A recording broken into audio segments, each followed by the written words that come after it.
Chapter 3. The Road of Yellow Brick. Dorothy stood at the edge of a bright, winding path made entirely of shiny yellow bricks. It caught the sunlight like a golden ribbon laid across the land. The Munchkins gathered nearby, waving and smiling warmly, wishing her luck with cheerful voices that sparkled as brightly as their blue clothes. Dorothy tightened the straps of her basket, making sure the little loaf of bread inside wouldn't fall out. Toto danced in circles, eager for whatever adventure lay ahead. Even though Dorothy felt nervous, the silver shoes on her feet felt cool and comforting, as if they understood the journey before her and would help guide her steps. One of the Munchkins approached her shyly. "Be careful, dear child," he said. "The world outside our fields is beautiful, but full of surprises." Dorothy thanked him, then turned toward the road. She took a deep breath and stepped forward. The yellow brick road led her through rolling meadows filled with wildflowers that swayed in a gentle breeze. Overhead, the sky was a rich, glowing blue.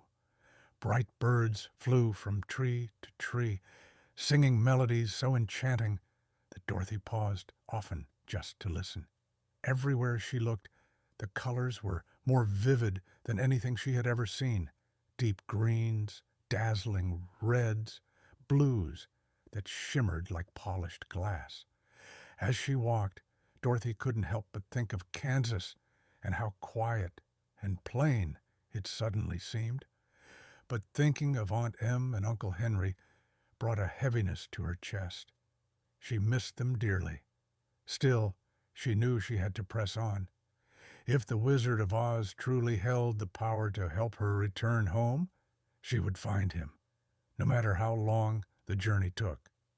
Eventually, Dorothy reached a small, shady clearing where tall trees arched overhead. The road curved gently between them, golden against the cool green shade.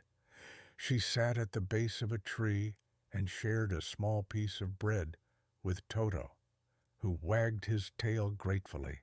"We'll find our way, Toto," she said softly.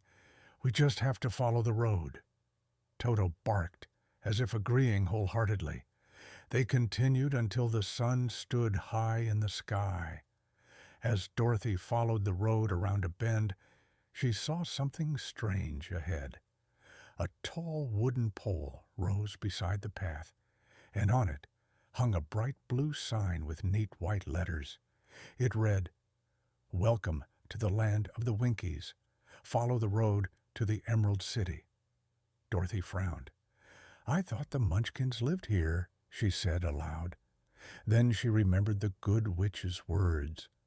Oz was a vast land, divided into parts. She had only just crossed from the country of the Munchkins into the edge of another place entirely. It made her realize how long and winding this road would be. Not long after passing the sign, Dorothy came upon a wide field of tall grain that brushed her arms as she walked. The yellow brick road cut right through the middle of it, and there, standing in the very center, was something, or someone, perched atop a wooden pole. A scarecrow. Dorothy had seen scarecrows in Kansas, stuck in fields to frighten crows and blackbirds, but this one was different.